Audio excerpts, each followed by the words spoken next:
अस्सलाम वालेकुम और माय नेम इज़ अमीना यकूब और 9th क्लास बायोलॉजी का लेक्चर नंबर 5 है। ठीक है, और इसका जो है चैप्टर नंबर 1 हमने स्टार्ट किया था। ठीक है, और इसका आज का जो टॉपिक है वो मोस्ट इम्पोर्टेंट है बोर्ड ऑफ पॉइंट व्यू के लिहाज से।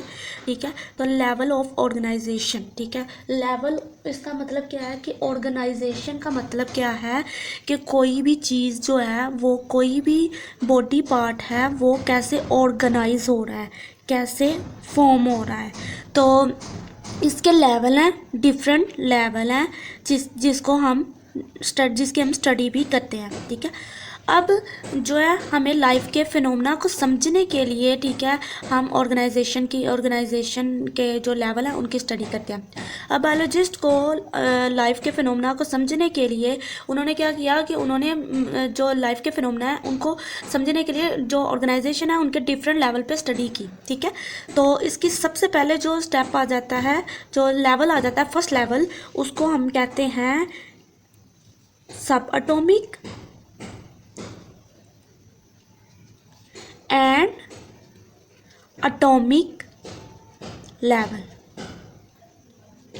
ठीक है, तो ये हमारा जो है वो बेसिकली सबसे पहले स्टेप होगा लेवल ऑफ ऑर्गेनाइजेशन का। ठीक है, तो उसमें क्या होगा कि अगर मैं बात करूँ मैटर की, इसका सबसे पहला जो पॉइंट है वो ये है, उसमें क्या कहा है कि मैटर।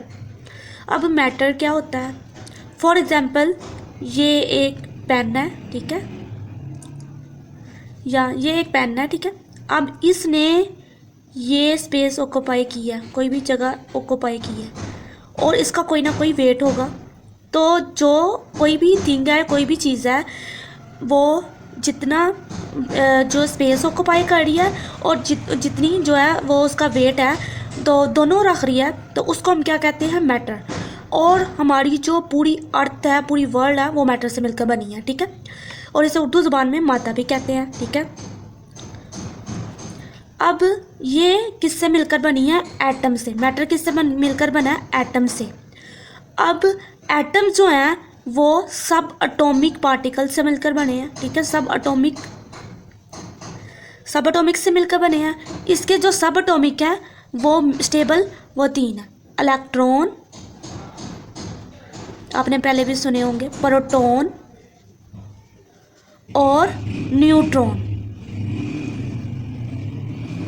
सब रिवाइज करें तो मैटर जो है वो एटम से मिलकर बना है, और एटम्स जो है वो उसके सब एटॉमिक हैं। ठीक है, सब एटॉमिक पार्टिकल्स हैं जिनमें इलेक्ट्रॉन आ जाता है, प्रोटॉन आ जाता है और न्यूट्रॉन आ जाता है। ठीक है, ये न्यूक्लियस है एटम का। ठीक है, अब इसके इर्द गिर्द अराउंड शेल्स हैं।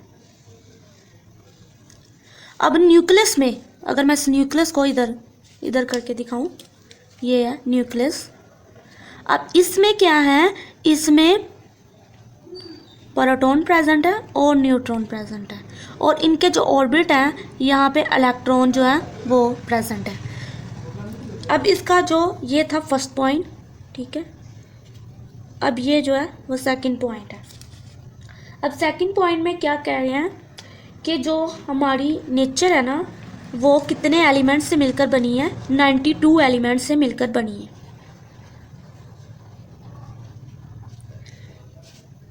नेचर हमारी कितनी? 92 एलिमेंट्स से मिलकर बनी है। अब जो 92 में से 16 एलिमेंट्स हैं ना, वो हमारी बॉडी मास बना रहे हैं। ठीक है, हमारा क्या कर रही है? बॉडी मास बना रहे हैं। अब ये 16 एलिमेंट्स कौन कौन से हैं? ये 16 एलिमेंट्स को हम डिवाइड कर लेते हैं। ये 6 एलिमेंट्स और ये 10 एलिमेंट्स। जो 6 एलिमेंट्स हैं ना वो हमारी बॉडी का 99% बना रहे हैं, 99% बना रहे हैं। और जो 10% एलिमेंट्स हैं वो कितना बना रहे हैं? हमारी बॉडी का 1%। तो ये डिफरेंस आ सकता है। ठीक है, MCQs में भी पूछ सकते हैं, तो ये इम्पोर्टेंट है। अब जो 6 एलिमेंट्स हैं वो कौन कौन से हैं? ठीक है, 6 एलिमेंट्स कौन कौन से हैं? उसमें ऑक्सीजन आ जाती है, ऑक्सीजन, कार्बन, ठीक है। ऑक्सीजन आपको पता है ये बहुत इंपॉर्टेंट है, कार्बन, हाइड्रोजन, नाइट्रोजन, कैल्शियम और फास्फोरस, ठीक है। ये जो है 6 elements 1 2 3 4 5 6 oxygen, carbon, hydrogen, nitrogen, calcium, phosphorus, ये हमारी जो है बॉडी का 99% बना रहे हैं। और जो 10 एलिमेंट्स हैं वो कौन कौन से हैं, वो उसमें आ जाता है potassium, sulphur, calcium, sodium, magnesium, इसमें आ जाता है आयरन, कॉपर और जिंक और उस पे बाद पे आयोडीन। ये हमारी जो 10 एलिमेंट्स हैं वो कितने बना रहे हैं, 1% बना रहे हैं। तो ये था जो है लेवल ऑफ ऑर्गेनाइजेशन का फर्स्ट लेवल। तो बाकी जो सेकंड लेवल है वो नेक्स्ट वीडियो में इसको डिस्कस करेंगे। आई होप आपको क्लियरली समझ आ गया होगा। अगर इसमें कोई भी प्रॉब्लम है तो आप मुझसे जो है कमेंट बॉक्स में पूछ सकते हैं और चैनल को सब्सक्राइब कर